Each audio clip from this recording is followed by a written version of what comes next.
Vous savez, il y a un adage qui dit un homme change quand il est prêt à changer. Un homme change s'il veut changer. Hello tout le monde, j'espère que vous allez bien. Je reviens avec un autre message inspirant ce soir. Parce que je sais que vous aimez ce genre de message. Je sais que ce genre de message vous éduque, vous encourage, vous permettent de comprendre certaines choses que vous ne comprenez pas, de mieux réagir, de mieux agir et bien sûr d'améliorer vos relations. Nous parlons pas seulement des relations, mais des choses qui arrivent dans la vie de tous les jours. Et aujourd'hui, je viens vous parler ou je viens vous raconter l'une de mes histoires, l'une de mes fameuses histoires. Ce soir, nous n'allons pas nous démaquiller. Je me sens bien dans ma peau, je suis là, donc je pense que c'est bon. Nous allons parler des hommes. Changer son homme. Vous voyez, nous sommes dans les années 2011-2012. Juste après avoir accouché mon fils. Il avait environ 2-3 ans. Et j'apprenais encore à connaître mon homme. Parce que quand j'ai rencontré mon mari, je suis tombée enceinte en quelques temps.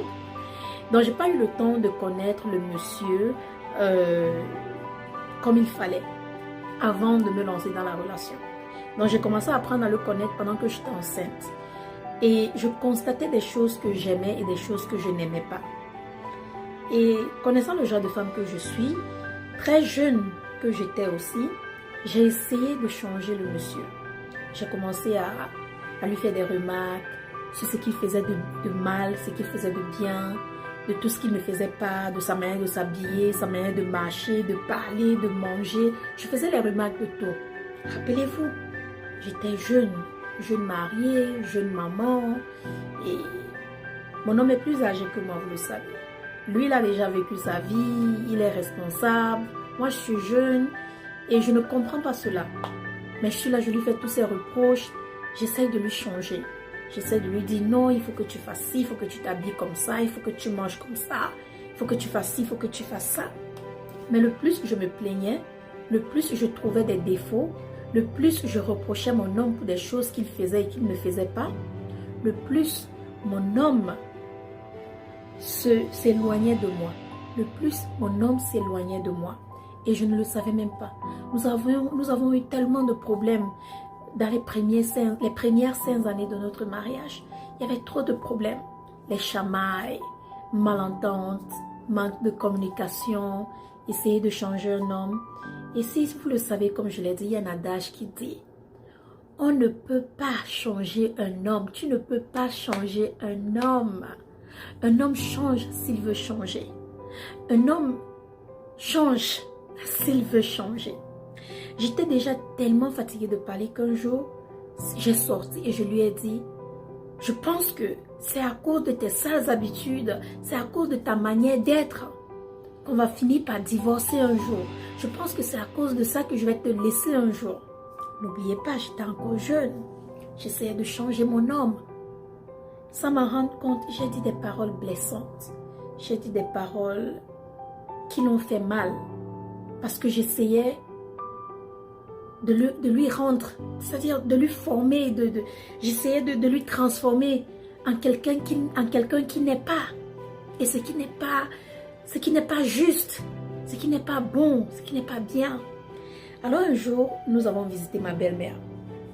Et pendant que nous y étions, je me suis assise avec elle. Je lui ai dit, mais je ne comprends pas pourquoi ton fils est comme ci, comme ça. Je viens chez toi, c'est l'opposé.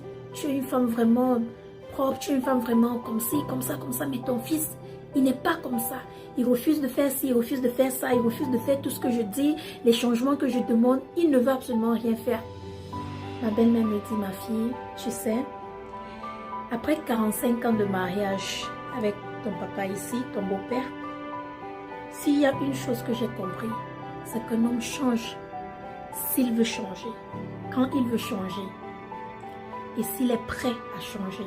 Tu ne peux pas changer un homme, tu ne peux pas forger un homme. Il n'est pas un fer, il n'est pas un caillou, il n'est pas une pierre. Tu ne peux pas essayer de donner une forme à un être humain. Ton mari a déjà une forme. Il faut que tu l'acceptes. Il faut que tu l'aimes avec ses qualités et ses défauts. C'est mon fils, Seth. Je l'accepte comme il est. Mais c'est à toi, en tant que sa femme, de l'accepter avec ses qualités et ses défauts. Dans ses défauts, tu devrais trouver la beauté. Dans ses qualités, tu devrais trouver plus de beauté. Elle m'a parlé. Ça a résonné dans mon cerveau. Je suis rentrée à la maison. J'ai appelé ma maman. J'ai dit à ma maman la conversation que j'ai eue avec ma belle-mère. Ma mère me dit, je suis heureuse que c'est une autre femme qui te l'a dit et non moi. Parce que si je te l'avais dit, tu n'allais pas me croire, tu n'allais pas m'écouter. Mais tout ce que ta belle-mère t'a dit est vrai. Tu ne peux pas changer ton homme. Il va changer s'il veut changer, s'il est prêt à changer. Tu dois l'accepter. Et elle a rajouté, tu dois écrire ses défauts et ses qualités. Et tu dois te demander si ses défauts sont plus lourds que ses qualités. Et là, tu pourras faire ta décision. Je suis arrivée à la maison, j'ai pris un stylo. J'ai commencé à écrire tous les défauts de mon mari. J'ai commencé avec les défauts. Après, j'ai écrit les qualités de mon mari. Et j'ai écrit les qualités. Et j'écrivais les qualités. Et je continuais à écrire les qualités. Et c'est là où je me suis rendu compte d'une chose. Qui est la morale de l'histoire? C'est que certes, j'ai voulu changer mon homme. Certes, j'ai voulu le forger.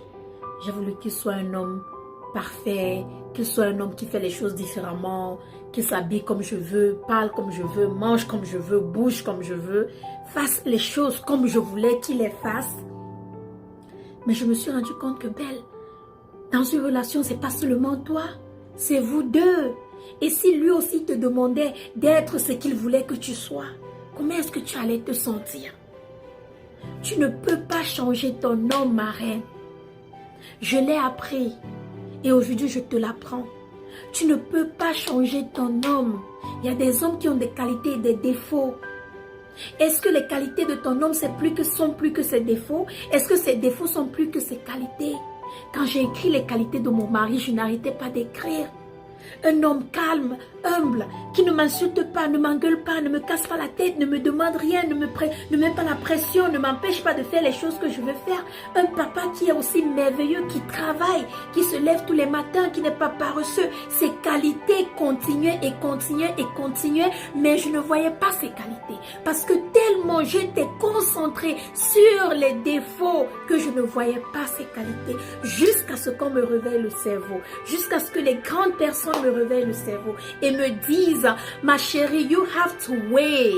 Which one weighs more? Qu'est-ce qui est plus lourd, les qualités ou les défauts? Et je me rends compte que dans tous les défauts, il n'y avait même pas plus de 10 défauts, mais les qualités étaient incroyables et la liste continuait et continuait et continuait. Parfois, nous devrions arrêter, mettre une pause, respirer, regarder la situation comme si nous étions à la place de cette personne et nous demander comment réagirais-je? Comment réagirais-je si cette personne me demandait de faire tout ce que je demande à cette personne de faire? Parce qu'à la fin, on dit, traite les êtres humains comme tu aimerais être traité. Traite ton prochain comme tu aimerais être traité. Pourquoi est-ce que je traitais mon mari comme je n'aimerais pas qu'il me traite? Il a fallu que je me pose cette question. Il a fallu que je me réveille. Il a fallu qu'étant jeune, je devienne mûre, adulte, que je commence à réfléchir comme une grande femme, une femme mariée, une femme responsable. Comprendre que je ne peux pas changer mon mari. Et quand ce monsieur a constaté que j'arrêtais de lui dire tout le temps ce qu'il faisait de mal, que j'arrêtais de pointer les défauts, j'arrêtais de toujours dire tu as fait ci, tu as fait ça, tu ne fais pas ci, tu ne fais pas ça. Quand le monsieur a vu que je me concentrais sur moi, je faisais ce que moi, Belle, j'avais à faire dans le mariage. Je communiquais au lieu de parler. Je communiquais au lieu de gronder. Je communiquais au lieu d'être au-dessus de lui et hausser le ton. Quand il a constaté tous ces changements, le gars a changé sans que je ne demande qu'il change. Amen. Le gars a changé sans que je ne demande qu'il change. Aujourd'hui, toutes les choses sur lesquelles je me plaignais, c'est plus la même chose. Plus de 10 ans de mariage plus tard, c'est plus le même homme. Il a changé. Pourquoi? Pas parce que je lui ai demandé de changer, mais parce qu'il a changé quand il était prêt à changer. Ça a pris du temps, oui. Mais je ne prêtais plus œil, je ne prêtais plus oreille, je ne prêtais plus attention. Je me concentrais sur ses qualités et non sur ses défauts. Il est humain. Il n'est pas parfait. Nous avons tous des défauts. Je suis sûre que moi aussi j'ai des défauts. Mais il ne m'a jamais dit, il m'accepte avec mes défauts et même avec mes défauts et mes qualités. Mes reines, dans notre mariage, tu ne peux pas essayer de changer ton homme. Arrête d'essayer de rendre ton homme l'homme parfait. Aucune femme n'aura jamais l'homme parfait. S'il y a une femme là-dedans qui a un homme parfait, alors que Dieu vous bénisse. Aucun homme n'est parfait. Nous avons tous des qualités et des défauts. Nous devrions juste savoir les défauts que nous allons accepter et les défauts que nous n'allons pas accepter. Les qualités que nous allons accepter et les qualités que nous n'allons pas accepter. Il n'est pas un saint. Il est un homme, un être. J'ai compris mon erreur. J'ai travaillé, j'ai appris. Je me suis améliorée. 10 ans plus tard, c'est mon meilleur ami. Le mariage, la vie avec lui est plus à l'aise. C'est calme. Il n'y a pas de maux de tête. Il a toujours ses petits défauts comme moi. Les petites choses qu'il fait qui ne me plaisent pas comme moi. Mais à la fin de la journée, il n'est pas parfait. À la fin de la journée, je le choisirai au-dessus de tout homme qui pourrait venir auprès de moi.